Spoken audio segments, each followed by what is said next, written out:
Quando a gente tem uma questão de fluxograma, a gente vai exigir de você a habilidade interpretativa também. Mas, Daniel, como é que uma questão interpretativa pode ser classificada como nível médio ou difícil, como foi o fato dessa daqui? Aí vamos organizar algumas coisas que a gente vai aprofundar muito para as próximas aulas.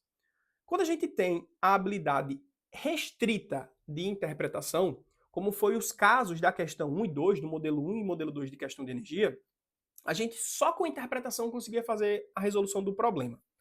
Aqui nessa questão de fluxograma, não. A gente precisa desenvolver a habilidade de interpretação, mas ela serve como base para outras habilidades mais complexas, como por exemplo o quê? A análise. A análise é você decompor informações e analisar aqui, ó, interpretar de maneira isolada. Eu pego essas informações isoladas e consigo aplicar e intervir em um outro processo. Então perceba que a interpretação, ela precede outras habilidades mais complexas. Daniel, então quer dizer que para uma questão de intervenção, para uma questão de análise, para uma questão que envolve aplicação, eu preciso de uma habilidade simples, que é a habilidade de interpretação também, né? Com toda certeza. Então, organizando. Questões que são interpretativas e exclusivamente interpretativas, elas são questões fáceis. Agora, questões que usam a interpretação, mas não só para isso, como base para analisar, aplicar e intervir, aí sim são questões de nível médio para questões de níveis difíceis. As questões de fluxograma que a gente catalogou, a gente percebeu questões de química, de física e de biologia. E, em resumo, os fluxogramas apresentavam-se em dois, tá? Primeiro fluxograma é um fluxograma que tem reciclo. É um fluxograma recovery. O que seria isso? Um fluxograma que não tem início nem fim. Ele é um fluxograma que sempre, olha só, está fazendo os ciclos. Como é o caso do ciclo de Krebs, o processo de produção de energia a partir da fotossíntese que tem o processo também com a combustão. Então, são reciclos. É o processo de recovery. Então, aquele fluxograma, aquela análise, é uma análise que não tem início, não tem fim. Você vai estudar um fragmento do processo e perguntar ali numa questão. Mas a maioria das questões de física exclusivamente, elas são questões de fluxograma que tem início, meio e fim. E eu vou te ajudar aqui nessa questão, sem antes ler o texto, a fazer uma interpretação desse mapa de energia. Quando eu olho para esse mapa de energia, eu já percebo um processo híbrido de produção de energia, tá? Países que são desenvolvidos já, eles utilizam a modalização de energia, justamente para não ficar restrito ou polarizado a uma fonte específica de energia. A China, por exemplo, no seu processo de desenvolvimento, ela usou como base a energia termoelétrica e principalmente carvão.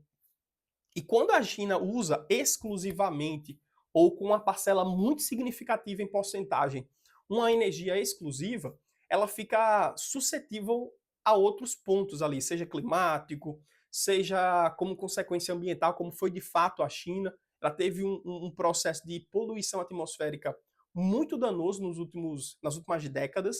Então a gente tem ali uma polarização.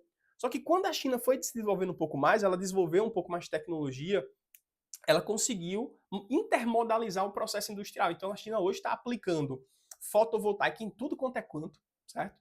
E está utilizando países subdesenvolvidos para aplicar fontes de energia lá, seja eólica, seja hidrelétrica, seja nuclear. Então a China está em outros países, como por exemplo países subdesenvolvidos, como da África, até da América Latina também, alguns países do Oriente, que ela está utilizando justamente essas regiões que têm condições ambientais mais favoráveis para conseguir intermodalizar aquela energia e produzir e gerar também infraestrutura para aquela região.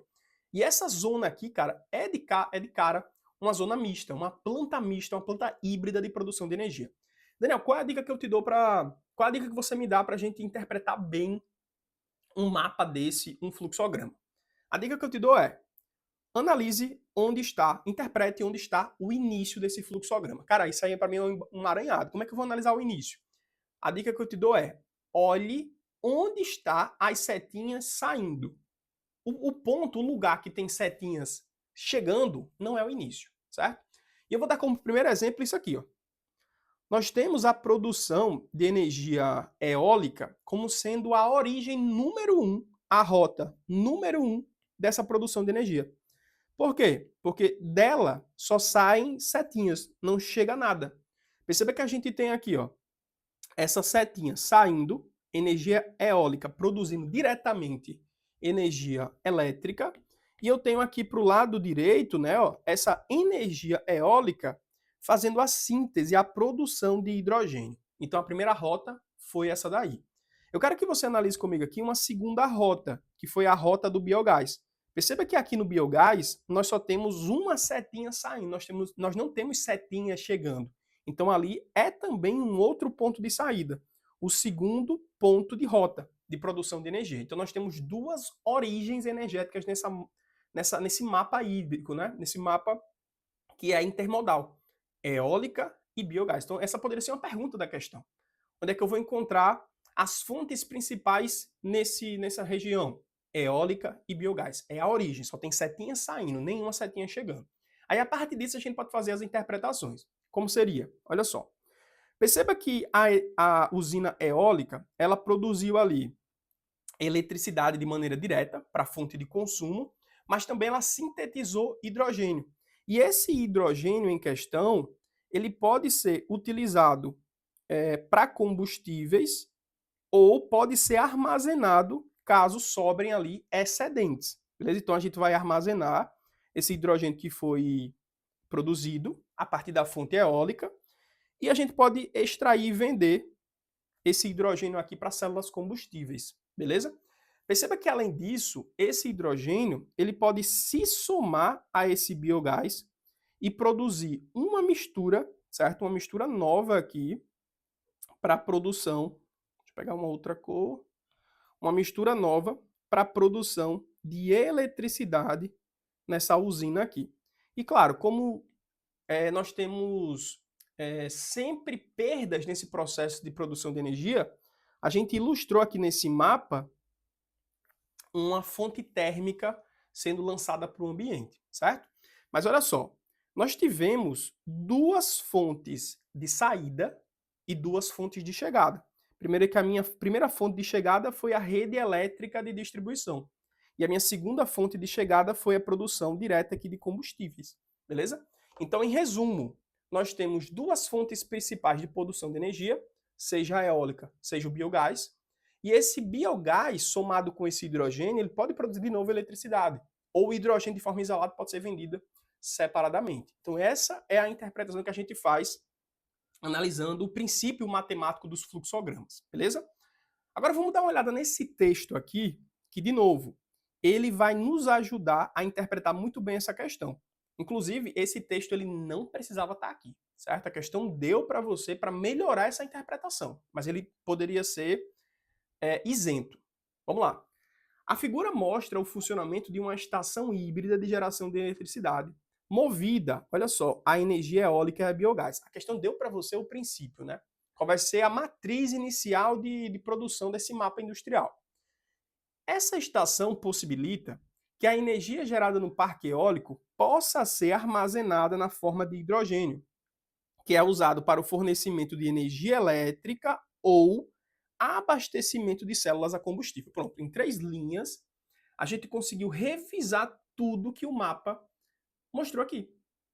Cara, essa questão é muito boa, tá? É muito boa mesmo. Na minha opinião, essa é a melhor questão de fluxogramas que já apareceu aqui no Enem. Beleza?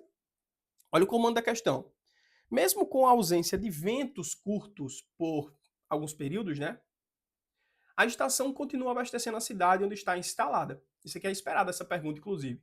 Se eu tenho uma intermodalização, eu faço isso justamente porque alguma das minhas fontes ela pode estar suscetível a intempéries climáticas.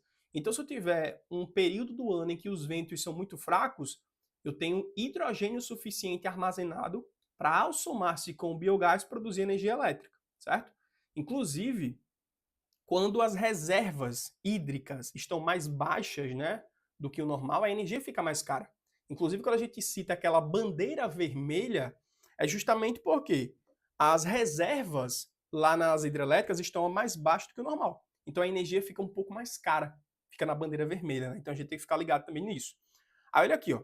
Mesmo com a ausência de ventos por um período do ano, essas estações continuam abastecendo a cidade onde está inserida. Pois, letra A planta mista de geração de energia realiza eletrólise para evitar a energia à rede de distribuição elétrica. Lembrando que você produzir eletrólise, você gasta energia. A eletrólise não é um fator que vai promover a criação de energia. Não, você gasta energia para ter eletrólise, não é a eletrólise que vai produzir outra coisa. Beleza? Então a eletrólise é um custo, tá? Não é a base. Letra B. O hidrogênio produzido ele é armazenado e utilizado na combustão com o biogás para gerar calor e eletricidade. Eu vou até ler outra vez, mas eu acho que está tudo correto. Ó. O hidrogênio produzido e armazenado, perfeito, é utilizado na combustão com o biogás para gerar calor e eletricidade. Perfeito. A gente tem aqui o calor sendo produzido como a fonte fria, né, dessa usina, dessa máquina térmica, e energia elétrica sendo produzida. Letra B, perfeita, tá? Vamos ver aqui a outra letra C. O conjunto de turbinas continua girando. Quando ele fala de turbina, ele está utilizando, tá, pessoal? Um processo de produção de energia que, a partir da energia cinética de rotação, eu vou conseguir realizar o processo de indução eletromagnética e produzir energia elétrica. Isso só vai acontecer no caso da usina eólica, tá? Então, se eu tenho uma usina eólica nesse mapa aqui, eu estou girando ela, e esse movimento faz girar uma espira, uma turbina, né? E vai produzir energia elétrica ali ao estar acoplado a um gerador. Aí ele fala que o conjunto de turbinas continua girando mesmo com a velocidade por inércia, mantendo a eficiência anterior. Lembrando que quando você usa um ventilador e tira ele da tomada, o peso daquelas hastes não vão continuar fazendo ele girar, certo? Ele vai parar. Assim como o ventilador da sua casa, esse aerogerador também vai parar. Ah, Daniel, mas ele tem uma massa muito grande. Aquilo ele não pode movimentá-lo mesmo estando desligado? Não, né? Senão a gente teria uma produção de energia infinita. E vale lembrar que quando essa energia cinética de rotação está girando ali, ela é transformada em energia elétrica. Então, energia cinética vai ser consumida e vai parar em algum momento. Então, letra C não faz sentido, tá? Letra D.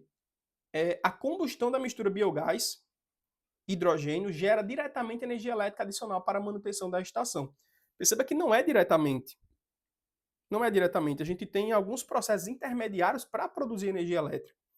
Concorda comigo? Aí ele fala na letra E o quê?